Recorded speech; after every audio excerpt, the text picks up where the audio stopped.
السلام علیکم ورحمۃ اللہ وبرکاتہ۔ آج ہم بات کریں گے بچوں کے بستے کا وزن اور اس سے ریلیٹڈ مسائل، اور اس حکومت نے جو الگ الگ مضامین کی کتاب کو یکجا کر دیا، ایک ساتھ ملا کر 4 حصوں میں جو ہے پبلش کی ہے، اس کے تعلق سے ہم آج بات کریں گے۔ ایک اسٹڈی کے مطابق بچہ وزن کا 20 سے 25% وزن اٹھا رہا ہے، اور اسی وزن کی وجہ سے اسپونڈلائٹس جو کہ کمر اور منکوں میں گیپ کے مسائل پیدا ہو رہے ہیں۔ ڈاکٹر کے مطابق بچے اپنے وزن کا 10% سے زیادہ بوجھ کندھوں پر اٹھائے تو اس سے ان کو تکلیف ہو سکتی ہے۔ ہم یہ کبھی سوچتے ہی نہیں ہیں کہ ہم بچے کو بیگ میں جو چیزیں دے رہے ہیں اس کا بیگ کا وزن کتنا بڑھ رہا ہے، بچہ اس کو اٹھانے کے لائق ہے یا نہیں۔ ایک ہی کلاس میں جو بچے پڑھتے ہیں، کچھ ہٹے کٹے تندرست ہوتے ہیں، کچھ دبلے پتلے ہوتے ہیں، لیکن بوجھ یکساں سب کے اوپر ہوتا ہے۔ تو یہ بوجھ 10% سے زیادہ ہے۔ بچے کا جو وزن ہے اس سے 10%، ایک بچہ اپنے وزن کے حساب سے اگر اس کا وہ کتنا وزن اٹھا سکتا ہے تو 10% سے زیادہ وزن اٹھا نہیں سکتا ہے، لیکن بچہ آج 10% سے زیادہ وزن اٹھا رہا ہے۔ ایک اسٹڈی کے مطابق روزانہ 5.5 کلو سے 7 کلو تک کا بیگ کا وزن بچے اٹھا رہے ہیں، ایک سروے میں ہے۔ اور یہ سروے سے پتا چلا کہ 5.5 سے لے کر 7 کلو تک کا بیگ کا وزن ہوتا ہے، جو بچے اپنے کندھوں پہ لے کر اسکولوں میں جاتے ہیں، سیڑھیاں چڑھتے ہیں، پھر کلاس میں جانا، پھر وہاں سے نکلنا، سیڑھیاں اترنا، اور پھر اپنے گھر تک جانا۔ تو یہ وزن لے کر بچے گھوم رہے ہیں، جس کی وجہ سے بچوں کے ہاتھ، پیر اور کندھوں میں درد شروع ہو رہا ہے۔ یہ ہم لوگ محسوس نہیں کرتے، لیکن اگر محسوس کریں گے تو ہمیں پتہ چلے گا۔ لیکن جو اسٹڈی کرنے والے، جو سروے کر رہے ہیں، ان لوگوں نے یہ نوٹس کیا ہے کہ یہ عام شکایت ہو گئی بچوں کو۔ بھاری بستے سے بچوں کے اندر لوور بیک اور جھکی کمر، جو ان کی کمر وہ ٹیڑھی ہو سکتی ہے، کیونکہ وزن زیادہ ہے تو بچے کو پیچھے کی طرف، بستہ جو ہے بچے کو پیچھے کی طرف کھینچتا ہے، اور بچہ اس بیگ کو اپنے آگے کی طرف کھینچنے کے لیے تھوڑا سا جھک جاتا ہے۔ تو اس کی وجہ سے روزانہ یہ عمل کرنے کی وجہ سے بچے کا لوور بیک جو ہے وہ جھکا ہوا، یا ان کی جو کمر وہ تھوڑی ٹیڑھی ہو سکتی ہے۔ اس سے بچے آگے جھک کر چلنے لگتے ہیں، اور ان کے جو صحیح طرح سے کھڑے رہنے کا پوسچر ہے وہ ان کا چینج ہو جاتا ہے، یعنی ان کے کندھے جھکے ہوئے اور کمر جھکی ہوئی نظر آئیں گی۔ اور اس کے علاوہ ماہر نفسیات، ان کا کیا کہنا سنیے۔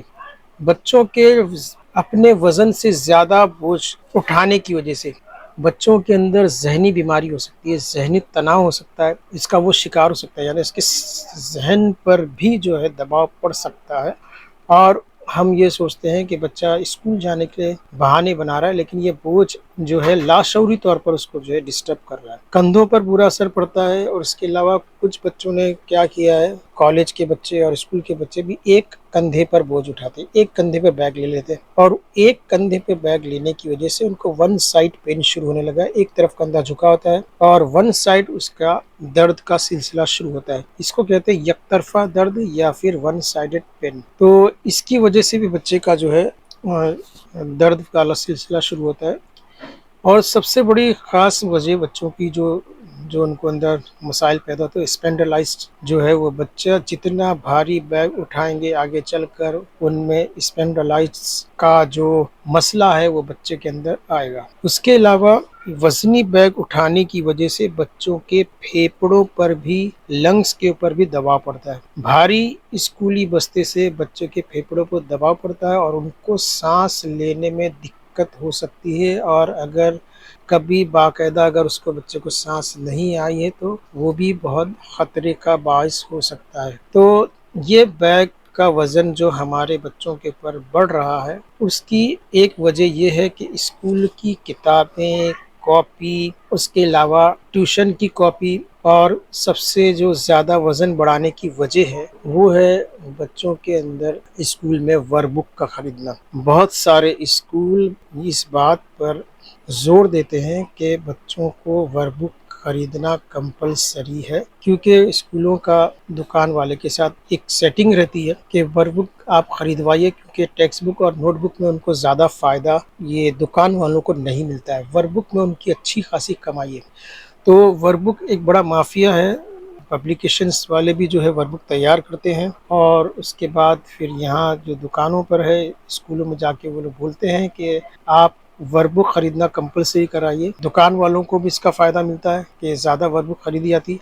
آبجیکشن یہ ہے کہ اسکول والے اتنی ضد اتنے کمپلسری کر کے ورک بک خریدواتے ہیں لیکن اس ورک بک کو پورا نہیں کرواتے ہیں. 2-4 اسٹارٹ میں جو لیسن ہوتے ہیں اس کے تھوڑا بہت انہوں نے لکھا دیا بس، اس کے بعد وہ سال بھر کوری کی کوری رہتی ہے. اور یہ میں نے کئی انگلش میڈیم کے بچوں کی ورک بک میں نے دیکھا ہوں اپنی آنکھوں سے، بلکہ میرے رشتہ داروں میں بھی میں نے دیکھا ہوں کہ ورک بک تو ساری خرید لی، ہر سبجیکٹ کی خرید لی ہے، لیکن سوائے 2-3 چیپٹر کے اس کے آگے پوری ورک بک کوری کی کوری ہوتی ہے اور وہ پھینکنے میں جاتی ہے، وہ کسی کام کی نہیں. پھر جب اگلے سال بچہ اگلی کلاس میں آتا ہے تو یہ ورک بک میں 4-5 صفحے لکھے اس کو پھر کہتے ہیں کہ نہیں خریدو. تو اس طرح سے جو ہے ہر سال بچے کو ورک بک خریدوائی جاتی ہے، جو ورک بک کافی ضخیم ہوتی ہے اور بہت ہی کاسٹلی ہوتی ہے. تو یہ ورک بک مافیا جو ہے اس کی وجہ سے بچے کے بیگ کا وزن بڑھتا ہے. یہ اسکولوں کی طرف سے زور دیا جاتا ہے، کمپلسری ہے خریدنا. اب ایک بچہ جو ہے اسکول کی نوٹ بک لے کر آتا ہے، اس کے بعد 6-7 ٹیکسٹ بک لے کے آتا ہے، پھر اس کے بعد اس کی ورک بک لے کر آتا ہے، پھر ٹفن باکس لے کر آتا ہے، پھر پانی کی بوتل واٹر بیگ لاتا ہے. تو سوچئے کہ اس کا بستہ جو ہے ایک لگیج کی طرح ہو گیا اور ایک بچہ جو ہے ایک مزدور کی طرح ہو گیا جو بوجھ اٹھائے اسکول سے گھر اور گھر سے اسکول میں جا رہے ہیں. اور اس سے ہونے والی جو بیماریاں ہیں اس کے اوپر کسی کا دھیان نہیں جاتا ہے، نہ پیرنٹس کا دھیان جاتا ہے اور نہ ہی اسکول کے ذمہ داران کا دھیان جاتا ہے کہ ہم ایک بچے کے اوپر کتنا بوجھ ڈال رہے ہیں. حالانکہ ٹائم ٹیبل وغیرہ سب دیا گیا ہے لیکن اس کے باوجود بھی وہ بیگ کا وزن جو ہے وہ کم نہیں. تو ٹیچر اپنے لیے خود ورک بک خریدے، اس میں سے جو بھی ان کو لگتا ہے کہ یہ بچوں کو سوالات کاپی میں لکھانا چاہیے تو نوٹ بک میں لکھا سکتے ہیں، لیکن ورک بک خریدوانا کمپلسری اور پھر اس میں کام کروایا نہیں جاتا، وہ ورک بک ساری کوری کی کوری رہتی ہے. تو وہ بچے کا بوجھ بھی بڑھ گیا اور اس کے علاوہ پیسے بھی جو ہے برباد. تو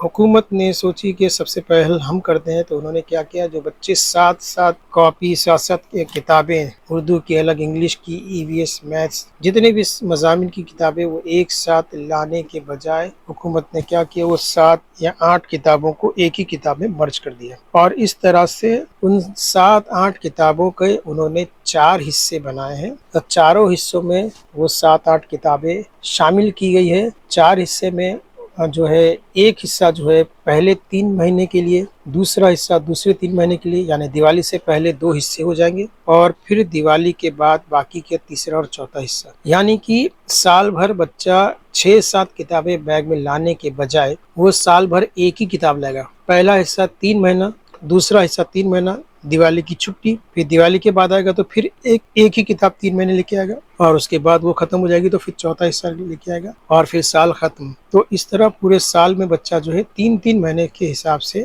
یعنی دیوالی کے پہلے 6 مہینہ 2 کتابیں اور بعد میں دیوالی کے بعد 6 مہینہ 2 کتابیں. اس طرح سے اس کے بیگ میں ایک ہی کتاب روزانہ وہ لے کر آئے گا. تو 6 کتابوں کی جگہ ایک کتاب لے کے آ رہا ہے، تو جس سے 5 کتابوں کا یا 7 کتابوں کا بوجھ بچے کا ہلکا ہو جائے گا. اس طرح سے حکومت نے تو پہل کر دی ہے کہ بس بچے کا بوجھ جو ہے وہ کم کر دیا، لیکن اب جو ہے اسکول والوں کی، والدین کی ذمہ داری ہے کہ بچے کا بیگ جو ہے وہ جس طرح سے سرکولر دیا اس طرح سے بچے کے بیگ کے وزن کا خیال رکھے. پہلی جماعت میں جو بچہ ہے اور دوسری جماعت میں جو بچہ ہے اس کے بیگ کا وزن 1.5 kg ہونا چاہیے، 1.5 کلو ہونا چاہیے، اس سے زیادہ نہیں. اور تیسری سے لے کے 5ویں تک جو بچے کے بیگ کا وزن ہے وہ 3 kg ہونا چاہیے، اس سے زیادہ نہیں. اور 6 سے 7ویں تک کے لیے 4 کلو کا وزن بیگ کا ہونا چاہیے. 8ویں سے 9ویں تک کے لیے 4.5 کلو. اور 10ویں جماعت کا جو بچہ ہے، جو بڑی کلاس کا بچہ، اس کے بیگ کا وزن میکسیمم 5 kg تک ہونا چاہیے. تو اس